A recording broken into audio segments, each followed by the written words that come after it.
Je me présente, je suis M. Jean Tomazelli, président de la Fédération nationale de l'entretien des textiles.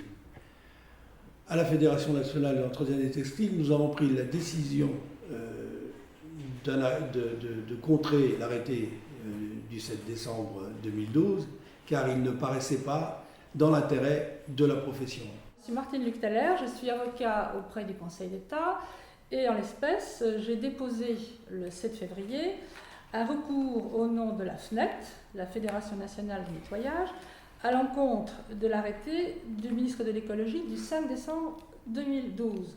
Je suis Jean-François de Richemont, ingénieur en sécurité du travail, IPF. Le président Tomazelli m'a demandé d'accompagner les syndicats pour connaître les risques existants avec les nouveaux solvants.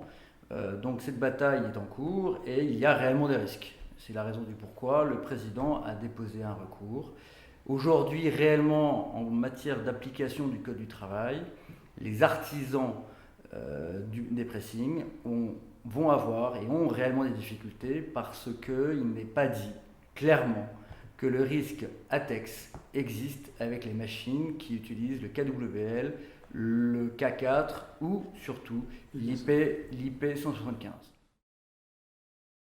Les artisans, ils ont un fonds de commerce, d'accord ? Ils ont un arrêté qui est une loi sur le territoire français, ils doivent l'appliquer ou ils ne peuvent pas l'appliquer. D'accord ? Donc celui qui n'a pas de machine aujourd'hui au percloéthylène, il est forcé contraint d'acheter une machine. Ou de se mettre à l'eau. Qui est une autre possibilité. Ouais, d'accord, mais nous on n'est pas là pour dire qu'on est pour, en tout cas M. Tomazelli, ou en tout cas moi non plus, en tant qu'ingénieur en sécurité du travail, je ne suis pas là en train de dire je suis pour un solvant ou pas pour un solvant. D'accord ? C'est pas l'appui de beau temps. Vous avez quand même des lois en France. Martin Luctaler a déposé un recours au nom de la FNET parce qu'il y a réellement des problèmes qui existent dans cet arrêté. Parce que c'est un arrêté de normes environnementales qui n'apporte pas du tout gérer le droit du travail, qui n'apporte pas du tout gérer de l'atmosphère et la sécurité des exploitants et des salariés. C'est ça la réalité. Et donc celui qui veut acheter, il va acheter. Si on lui dit, monsieur, vous avez un risque que ça explose, l'artisan de gérer... Non, et ce qu'on essaye, en tout cas, M. Tomazelli essaie de démontrer par A plus B, c'est que s'ils achètent cette machine, ils ont un risque dont le syndicat n'est pas à même de donner les préconisations de sécurité. Elles sont en plus subventionnées, donc a priori, puisque c'est subventionné, c'est le discours des gens qui achètent, puisque c'est subventionné, c'est conforme. Eh bien, c'est pas conforme. Non seulement c'est pas conforme, mais on ne peut pas assurer la sécurité des gens qui travaillent dans les pressings avec ces machines. Ce n'est pas possible.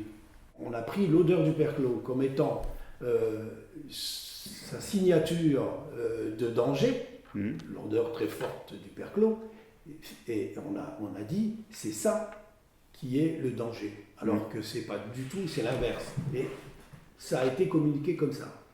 Et cette situation-là a permis à quelques marchands de machines et quelques personnes assez bien intentionnées de faire en sorte que le perclos soit supprimé et que l'on mette en place toute une autre structure à base de solvants pétroliers qui étaient des solvants nouveaux, sur lequel l'ANSES s'est prononcé et a dit qu'il n'y avait aucune garantie pour la santé.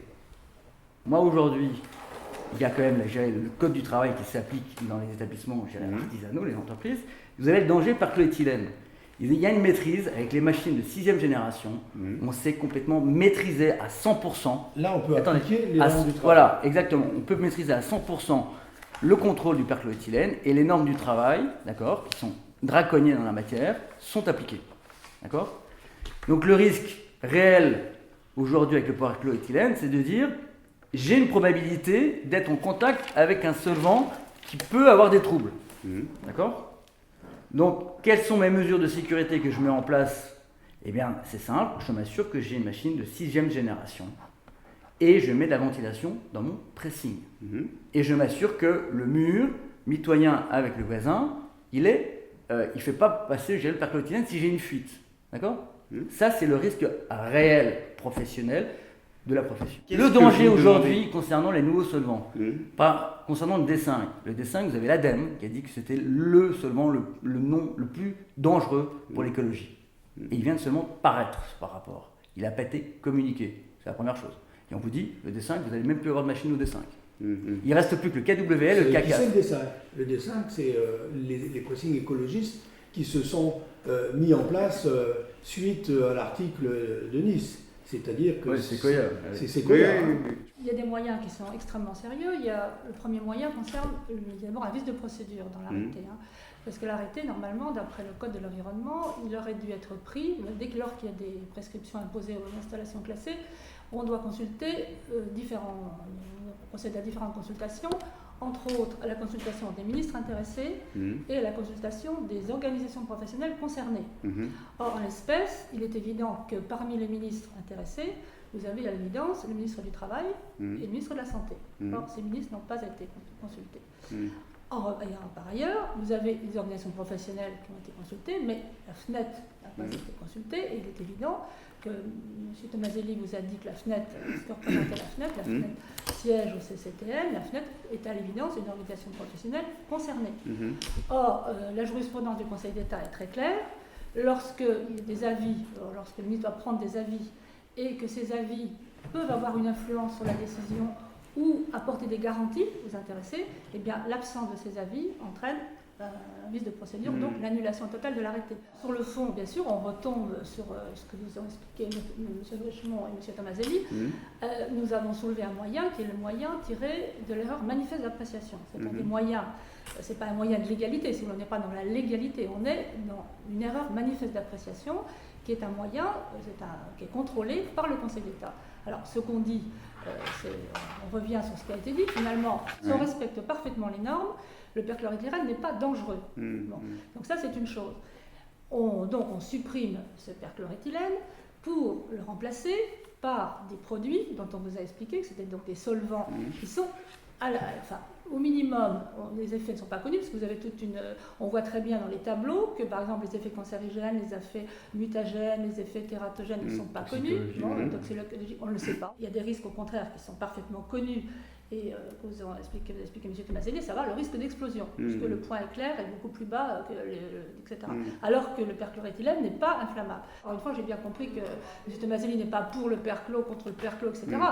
Il dit il faut qu'on ait une situation, on ne peut pas non plus passer d'un produit qui est dangereux, mais qu'on connaît, à un produit qui est dangereux et qu'on ne maîtrise pas.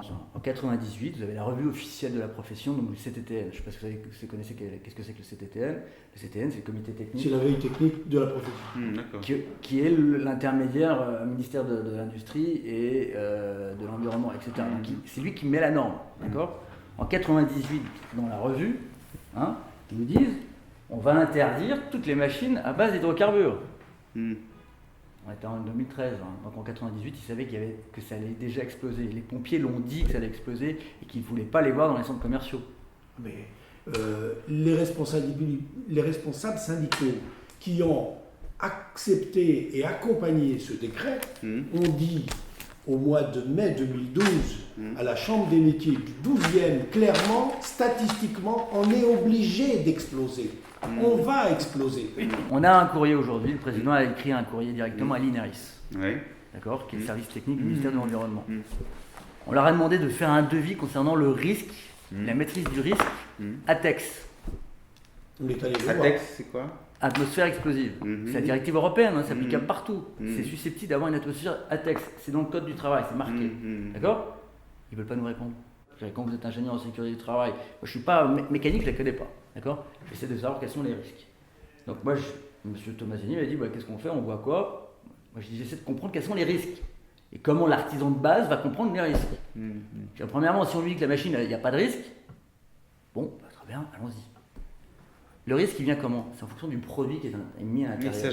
L'ISAN P175, quand vous regardez la fiche de tenue de sécurité, ce n'est pas un produit qui est utilisé dans les pressings. Il est utilisé dans la route, dans le BTP. Donc, l'analyse du risque se fait par l'application des dispositions du Code du travail. Et donc, vous avez le point éclair, quand il va éclater, pas éclater. Et donc, du fait que vous avez un produit qui est explosif, susceptible d'exploser, la machine que vous devez utiliser doit être ATEX. La machine n'est pas ATEX.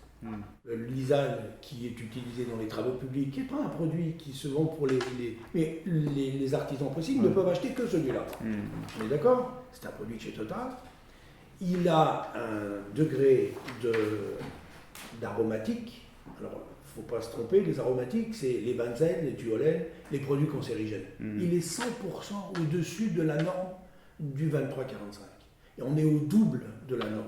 C'est-à-dire qu'on vend un produit qui, au niveau sanitaire, est hors norme, et on n'a pas d'autre solution que d'utiliser ce produit-là. Ce que vous dites par ailleurs, c'est que non seulement on utilise ces solvants potentiellement explosifs, mais parfois dans des machines qui sont pas faites pour les accueillir. Mais toutes les machines ne sont pas faites pour ces procès. Il y en a qui sont faites pour les machines. Non, le D5, oui et non, mais non, ils ne sont pas faits. On n'a pas le risque de. Je vous dis simple et net. Quand vous prenez acheter un produit, on vous dit quels sont les risques en mode d'emploi. Je dirais, le fabricant de la machine, c'est marqué dans le. Vous l'avez aussi, Martine, c'est marqué dans le mode d'emploi. La machine ne peut pas être en atmosphère explosive. Ça veut dire, ne démarrez pas la machine. Parce que pour que vous compreniez quand même, parce que si on démarre la machine, c'est comme si vous avez une fuite de gaz dans votre cuisine. Vous mettez un briquet, ça explose. Donc la machine, du fait des fuites qu'on vous a montré concernant les fuites qui existent ou les risques qui existent avec le perchloroéthylène, vous pouvez mettre une allumette avec le perchloroéthylène, ça n'explose pas. Mais par contre là, vous mettez une allumette avec le D5 et quelque chose. Je traduis ce que dit monsieur. Vous envoyez en l'air. À l'intérieur de la machine, elle est aux normes. À l'intérieur. Aussitôt que vous avez une fuite, à l'extérieur, vous n'êtes pas aux normes. Mais il n'y a que des fuites partout. S'il y a une fuite, voilà. S'il y a une fuite, on n'est plus aux normes. C'est-à-dire que c'est à l'artisan de prendre les dispositions. C'est quand même une aberration. Vous savez, le moyen de nettoyer le solvant, c'est de le distiller. Donc on distille des produits hautement inflammables. On est d'accord au moins là-dessus. Il y a un process qui fait qu'on tire au vide, on enlève l'air pour qu'il n'y ait pas d'explosion. Mais le D5, il n'est pas stable. Dans le sens où il se modifie avec les différentes distillations. Et on arrive à avoir de l'essence dans la machine. C'est-à-dire qu'on arrive à avoir, c'est celle qui a explosé. L'humidité du produit, d'accord, il y a un rapport, ça on peut le communiquer, c'est ce que dit monsieur Tomaselli. Vous comprenez? En fait, vous arrivez à... On est à 55 en matière de... le point éclair, en fait, le point éclair, c'est quand est-ce que vous avez la petite flamme qui va soit créer un incendie ou soit créer une explosion, c'est le triangle du feu, d'accord? Donc ça veut dire que si vous mettez... C'est l'histoire... Quand vous mettez l'électricité ou une source chaude, d'accord? Le point éclair donc, du K4, il suffit que vous mettez un peu d'eau, c'est ce qui se passe avec les vêtements, son point éclair, donc le point de la petite flamme, d'accord, baisse. Donc là, on ne respecte même plus l'arrêté. Oui, parce que dans toutes les fibres naturelles, la laine, la soie, le coton, tout ça, il y a un pourcentage d'eau qui est important. On est obligé d'avoir des séparateurs avec le perclos pour tout simplement récupérer l'eau. Mais on garde cette humidité des vêtements parce que toutes les fibres naturelles ont la capacité d'absorber l'humidité parce que c'est leur nature, puisque le solvant d'une fibre naturelle, c'est l'eau. On est d'accord? Donc elles sont toutes remplies d'eau, il y a de l'eau dans les machines, donc on ne peut pas avoir. Et les nouveaux solvants, l'eau devient dangereuse pour les nouveaux solvants parce que ça crée, il y a de l'hydrogène dans une décomposition et donc on a des transformations chimiques qui sont bien plus dangereuses qu'avec le perclos. Le perclos est un produit qui ne se mélange pas à l'eau, c'est-à-dire qu'ils sont opposés.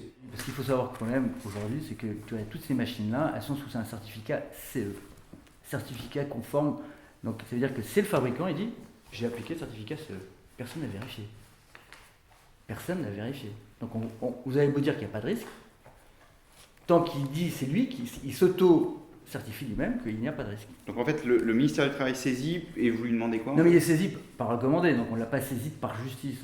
Oui, mais moi je lui demande, c'est qu'il me confirme que la directive machine d'accord, a été appliquée et que la directive ATEX, retranscrite dans le Code du travail, est bien appliqué aussi concernant ces machines, parce que la plupart des machines viennent d'Italie. D'accord.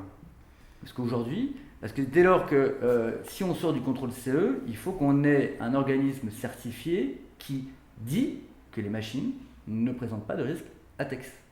D'accord. Aujourd'hui, monsieur, vous avez inventé du jour au Il n'y a lendemain... pas de risque ATEX intérieur. Par contre, le risque ATEX extérieur n'est pas le risque machine. À l'intérieur, si. Le risque ATEX, il est à l'intérieur et elle explose, la machine. Donc aujourd'hui, personne Personne n'a été saisi de ce sujet-là. Jusqu'à maintenant, toutes les informations qu'ont eu les journaux et tous les médias ont eu qu'un seul son de cloche. C'est-à-dire qu'on est parti sur quelque chose d'émotionnel et on est resté sur l'émotionnel. Vous commencez à comprendre qu'aussitôt qu'on rentre dans la technique, on s'aperçoit qu'il y a quelque chose qui ne colle pas. On est d'accord ?